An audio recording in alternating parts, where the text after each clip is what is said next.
Good morning दोस्तों। अब हम सोलन के अगले भाग बागल रियासत की तरफ चलेंगे और बागल रियासत को हम समझेंगे। अर्की सोलन की बागल रियासत की कहानी इतनी दिलचस्प है कि दोस्तों आप इसे सुनकर दंग रह जाएंगे। बागल रियासत बागों की जमीन और वीरों की गाथा। शुरुआत दो भाइयों के सफर से होती है। कहानी शुरू होती है आज से करीब 700 से 800 साल पहले। उज्जैन मध्य प्रदेश के दो पंवार राजपूत भाई अजय देव और विजय देव अपना घर छोड़कर पहाड़ों की ओर निकले। बड़े भाई अजय देव को यह इलाका इतना पसंद आया कि उन्होंने यहाँ पर अपना ठिकाना बना लिया। कहा जाता है कि उस समय इस क्षेत्र में बहुत बाघ यानी कि टाइगर्स हुआ करते थे, इसलिए इनका नाम बागल पड़ा। अजय देव ने 1643 के आसपास इसकी नींव रखी। राजधानी का सफर यहाँ पर शुरू होता है धुंधन से अर्की तक। शुरुआत में राजधानी जो थी बागल की वो धुंधन थी, लेकिन वक्त बदला और रियासत के सबसे प्रभावशाली राजाओं में से एक राणा सभा चंद आए। उन्होंने महसूस किया कि सुरक्षा और राजकाज के लिए एक बेहतर जगह चाहिए। 1643 से 50 के दौरान उन्होंने अर्की को बसाया और उसे अपनी राजधानी बनाया। आज भी अर्की अपने खूबसूरत किलों और कला के लिए मशहूर है। गोरखा युद्ध और वनवास। हर कहानी में एक बुरा दौर भी आता है। 1805 के आसपास जब नेपाल के गोरखों ने हमला किया तो बागल के राजा जगत सिंह को अपनी रियासत छोड़नी पड़ी। उन्हें 7 साल तक नालागढ़ में शरण लेकर वनवास काटना पड़ा, लेकिन उन्होंने हार नहीं मानी। 1815 में अंग्रेजों की मदद से उन्होंने गोरखों को खदेड़ा और अपनी गद्दी वापस पा ली। अर्की की चित्रकला। राजा शिव शरण चंद का दौर। बागल सिर्फ लड़ाइयों के लिए ही नहीं बल्कि अपनी खूबसूरती के लिए भी जाना जाता है। राजा शिव शरण चंद के समय अर्की में चित्रकला यानी पेंटिंग्स का इतना काम हुआ कि इसे अर्की स्कूल ऑफ आर्ट कहा जाने लगा। यहाँ के किलों की दीवारों पर बनी पेंटिंग्स आज भी वैसी की वैसी चमकती हैं। दिलचस्प बात यहाँ पर यह है कि सांडों की लड़ाई सैर फेयर यहाँ पर मनाया जाता है। दोस्तों अर्की का सैर मेला पूरे हिमाचल में मशहूर है। पुराने समय में यहाँ बागल के राजाओं के सामने सांडों की कुश्ती करवाई जाती थी, जिसे देखने दूर दूर से लोग यहाँ पर आते थे। यहाँ पर 3 की पॉइंट्स जो हैं याद रखने के लिए जो हैं इम्पोर्टेंट है। संस्थापक हैं इसके अजय देव उज्जैन के राजा थे। राजधानी थी इसकी अर्की, सबचंद द्वारा बसाई गई थी। खासियत है इसकी चित्रकला और सैर मेला। अब दोस्तों आगे बढ़ते हुए बागल रियासत उज्जैन से अर्की तक का सफर। एक नई शुरुआत यहाँ पर होती है, स्थापना यहाँ पर होती है। कहानी शुरू होती है सदियों पहले जब उज्जैन के पंवार राजा अजय देव अपने घर से निकले और हिमाचल की सुंदर वादियों में पहुंचे। उन्होंने गंगा नदी के किनारे एक ऐसी जगह चुनी जो सुरक्षित भी थी और उपजाऊ भी थी। यहीं उन्होंने नींव रखी बागल रियासत की। शुरुआत में यह छोटा सा ठिकाना था जिसकी पहचान बनाने के लिए कई पीढ़ियों ने संघर्ष किया। राजधानियों का खेल यहाँ पर शुरू होता है। जैसे जैसे समय बदला रियासत की जरूरतें भी बदली, कभी सुरक्षा के लिए तो कभी व्यापार के लिए। इसकी राजधानियां बदलती रहीं, पहले सैरी, फिर ढूंढन, उसके बाद डुगली और फिर डारला। इन 4 जगहों ने बागल के इतिहास को बनते देखा। अर्की का जन्म 1643 ईस्वी में होता है। असली मोड़ तब आया जब राणा सभाचंद गद्दी पर बैठे। उन्होंने 1643 में एक नया शहर बसाया जिसका नाम रखा अर्की। उन्होंने इसे न केवल अपनी राजधानी बनाया बल्कि एक कलात्मक केंद्र के रूप में भी उभारा। आज जो हम अर्की का किला और सुंदर महल देखते हैं उसकी नींव वहीं से शुरू हुई थी। आगे हम गोरखों का साया और वनवास, गोरखों का प्रभाव यहाँ पर पढ़ेंगे। 1803 में पहाड़ों पर गोरखों का कहर टूटा। उन्होंने बागल पर कब्जा किया और अर्की को ही अपना मुख्य अड्डा यानी कि हेडक्वार्टर बना लिया। उस समय के शासक राणा जगत सिंह को अपना घर छोड़कर भागना पड़ा। उन्होंने नालागढ़ में शरण ली और 1815 तक करीब यानी 12 साल इंतजार किया कि कब वो अपनी धरती वापस जाएंगे। अंत में अंग्रेजों की मदद से गोरखों को खदेड़ा गया। यहाँ पर एक रोचक तथ्य यह है कि शिमला का मशहूर जतोग इलाका भी कभी जगतगढ़ दुर्ग कहलाता था, जिसे राजा जगत सिंह की यादों से जोड़कर देखा जाता है। अब हमारा अगला पार्ट शुरू होता है ब्रिटिश काल। 1857 की क्रांति और राजा का खिताब। जब 1857 का विद्रोह हुआ था बागल के राणा किशन सिंह ने अंग्रेजों का साथ दिया। उनकी इस वफादारी और मदद से खुश होकर ब्रिटिश सरकार ने 1860 में उन्हें राजा की बड़ी उपाधि से नवाजा। इसके बाद बागल का रुतबा और बढ़ गया। अब आखिरी अध्याय की ओर चलते हैं। समय का पहिया घूमता रहा और भारत की आजादी का समय आया। इस महान रियासत के अंतिम शासक राजेंद्र सिंह थे, जिनके समय में बागल का विलय आज़ाद भारत में हुआ और यह इतिहास के पन्नों में हमेशा के लिए दर्ज हो गया। अब यहाँ पर कहानी के मुख्य बिंदुओं को समझने के लिए हम देखते हैं। संस्थापक थे यहाँ पर अजय देव, उज्जैन से आए थे। नदी यहाँ गंबर नदी के किनारे पर ये बसे थे। अर्की की स्थापना 1643 ईस्वी में सभा चंद ने की थी। गोरखा कनेक्शन अर्की गोरखों का हेडक्वार्टर था। पुरानी जगह जतोग का पुराना नाम जगतगढ़ था। अब हम आगे कुनिहार रियासत के बारे में पढ़ेंगे। कुनिहार रियासत जम्मू से आए योद्धा की गाथा है। एक अजनबी का आगमन यहाँ पर होता है 1154 ईस्वी में। कहानी शुरू होती है आज से लगभग 850 साल पहले। जम्मू के अखनूर इलाके से एक बहादुर योद्धा निकले जिनका नाम था अभोज देव।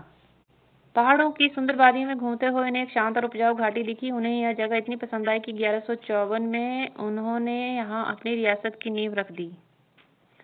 राजधानी हाटकोटी का दौर अब शुरू हुआ। यहाँ पर अभोज देव ने हाटकोटी को अपनी पहली ऐतिहासिक राजधानी बनाया। ध्यान रहे यह शिमला बाली हाटकोटी नहीं है, बल्कि कुनिहार क्षेत्र की अपनी खास जगह थी। यहाँ से कई महान शासकों ने राज किया और कुनिहार को एक समृद्ध रियासत बनाया। जब गोरखों का साया पड़ा, यानी कि संकट काल शुरू हुआ, हर रियासत की तरह कुनिहार पर भी मुसीबत आई। जब नेपाल के गोरखों ने हिमाचल पर हमला किया, उस समय कुनिहार की गद्दी पर राणा मगनदेव बैठे थे। गोरखा युद्ध के दौरान रियासत को काफी संघर्ष करना पड़ा और मगनदेव को कठिन परिस्थितियों का सामना भी करना पड़ा। आजादी और नया सवेरा। जब 1815 में गोरखे यहाँ से चले गए, तब सत्ता की कमान मुंगरी दास ने संभाली। उन्होंने बिखरी हुई रियासत को समेटा और फिर से खुशहाली की ओर ले गए। कहानी का आखिरी पन्ने में समय का पहिया घूमता रहा और भारत की आज़ादी का वक्त आया। उस समय कुनिहार के अंतिम शासक राव हरदेव सिंह थे। उन्हीं के कार्यकाल में यह रियासत आज़ाद भारत का हिस्सा बनी और कुनिहार का राजसी दौर इतिहास के पन्नों में दर्ज हो गया। अब याद रखने के लिए हमें संस्थापक थे अभोजदेव, अखनूर जम्मू से ये आए थे। स्थापना 1154 ईस्वी में इन्होंने की। राजधानी इन्होंने हाटकोटी रखी। गोरखा युद्ध के समय राजा मगनदेव थे और अंतिम शासक राव हरदेव सिंह थे। अब दोस्तों यहाँ पर हम कुठाड़ रियासत की शुरुआत कर रहे हैं। कुठाड़ रियासत कश्मीर किश्तवाड़ से सुभातू तक का ये सफर है। कश्मीर से एक नई शुरुआत होती है, यानी कि स्थापना कहानी की शुरुआत में कश्मीर के किश्तवाड़ से वहां से एक साहसी व्यक्ति सूरत चंद हिमाचल की पहाड़ियों में आए। उन्होंने इस खूबसूरत इलाके को देखा और यहाँ कुठाड़ रियासत की नींव रखी। सूरत चंद ने जागीर से रियासत तक का सफर। कुठाड़ का इतिहास थोड़ा कठिन रहा। यह हमेशा स्वतंत्र नहीं रही। कभी इसे हंडूर, नालागढ़ और कभी बिलासपुर, तब कभी क्योंथल रियासत की जागीर बनकर रहना पड़ा। यानी बड़े राजाओं के संरक्षण में एक छोटी सी रियासत ने अपना वजूद बचाए रखा। जब गोरखों का कहर टूटा, गोपाल चंद को वनवास होता है। यहाँ पर जब पहाड़ों पर गोरखों ने हमला किया, उस समय कुठार के शासक राणा गोपाल चंद थे। गोरखों की ताकत इतनी ज्यादा थी कि गोपाल चंद को अपनी रियासत छोड़नी पड़ी। उन्होंने भागकर मणि माजरा, आज के चंडीगढ़ के पास में, शरण ली और कई साल वहां पर बिताए। उन्होंने अंग्रेजों की सनद और आजादी 1815 ईस्वी तक। 1815 में जब अंग्रेजों ने गोरखों को हराया तो कुठाड़ के लिए अच्छे दिन आए। उस समय शासक थे राणा भूप सिंह। अंग्रेजों ने उन्हें एक सनद अधिकार पत्र दिया। सनद अधिकार पत्र होता है, सनद अधिकार पत्र दी, जिसे कुठाड़ को फिर से अपनी पहचान और अधिकार वापिस मिल गए। सुबाथू गोरखों का किला और अंग्रेजों की पहली चौकी। इस कहानी का यह सबसे दिलचस्प हिस्सा सुबाथू है, यहाँ गोरखों ने अपना एक मजबूत किला बनाया था। लेकिन गोरखों के हारने के बाद 1816 में अंग्रेजों ने यहाँ अपनी पहली सैन्य चौकी, मिलिट्री पोस्ट बनाई। आज भी सुबाथू अपनी सैन्य छावनी के लिए पूरे भारत में मशहूर है। याद रखने वाले पॉइंट्स यहाँ पर यह हैं। संस्थापक थे सूरजचंद, कश्मीर के किश्तवाड़ से आए थे। मुसीबत का समय राणा गोपाल चंद ने मणि माजरा में शरण ली थी। बदलाव का साल था 1815 में राणा भूप सिंह को सनद मिली थी। ऐतिहासिक जगह यहाँ पर सुबाथू है। पहली ब्रिटिश सैन्य चौकी यहाँ पर बनाई गई थी। अब हम महलोग रियासत की बात करेंगे। महलोग रियासत अयोध्या के वीरों की पहाड़ी दास्तान। अयोध्या से पहाड़ों का सफर है और इसकी स्थापना कैसे होती है। कहानी की शुरुआत होती है राम जन्मभूमि अयोध्या से। वहाँ के प्रतापी योद्धा वीरचंद अपनी किस्मत आजमाने पहाड़ों की ओर निकले। उन्होंने हिमाचल के इस शांत इलाके में कदम रखा और महलों की रियासत की नींव डाली। उन्होंने सबसे पहले पट्टा गांव को अपनी राजधानी बनाया, जो आज भी ऐतिहासिक महत्व रखता है। राजधानी का नया ठिकाना 1612 ईस्वी में। वक्त गुजरता गया और साल आया 1612। उस समय रियासत की कमान उत्तम चंद के हाथ में थी। उन्होंने महसूस किया कि राजकाज चलाने के लिए एक बेहतर जगह चाहिए, इसलिए उन्होंने राजधानी पट्टा गांव से बदलकर कोट धारसी कर दी। यह जगह सुरक्षा के लिहाज से बहुत मजबूत मानी जाती थी। अब यहाँ पर गोरखा काल शुरू होता है, जब गोरखों का साया पड़ा संकट काल था कहा जाता है इसको। इस कहानी में एक बुरा दौर भी आता है, जब पहाड़ों पर गोरखों का आतंक बढ़ा। उस समय महलों के शासक ठाकुर संसार चंद थे। गोरखों की ताकत के आगे टिकना मुश्किल था, इसलिए उन्होंने भागकर हंडूर नालागढ़ के राजा रामशरण के पास शरण ली। कई सालों तक उन्होंने संघर्ष किया और अपनी रियासत वापस पाने का इंतजार किया। अब इसके आगे अंग्रेजों का दौर और खिताब की जंग यहाँ पर शुरू होती है। 1815 में गोरखों के हारने के बाद महलोग फिर से आज़ाद हुआ। इस दौरान अंग्रेजों का प्रभाव पड़ा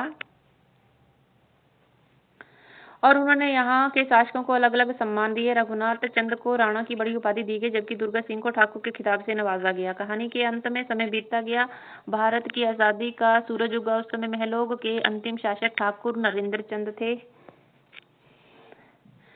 उन्हीं के समय में इस प्राचीन रियासत का विलय भारतीय संघ में हो गया। निष्कर्ष यहाँ पर यह निकलता है कि महलोग रियासत का इतिहास हमें यह सिखाता है कि कैसे अयोध्या के सूर्यवंशी राजाओं ने हिमाचल की दुर्गम पहाड़ियों में अपनी जगह बनाई। यह रियासत न केवल अपनी रणनीति, राजधानियों पट्टा और कोट धारसी के लिए जानी जाती है, बल्कि गोरखा आक्रमण के दौरान अपने धैर्य और अंग्रेजों के समय मिली राष्ट्रीय उपाधियों के लिए भी प्रसिद्ध है। आज का पट्टा महलोग क्षेत्र इसी गौरवशाली इतिहास की गवाही देता है।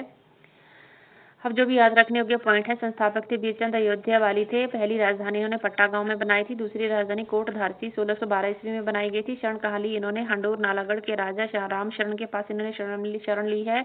और अंतिम राजा जो थे नरेंद्र चंद थे।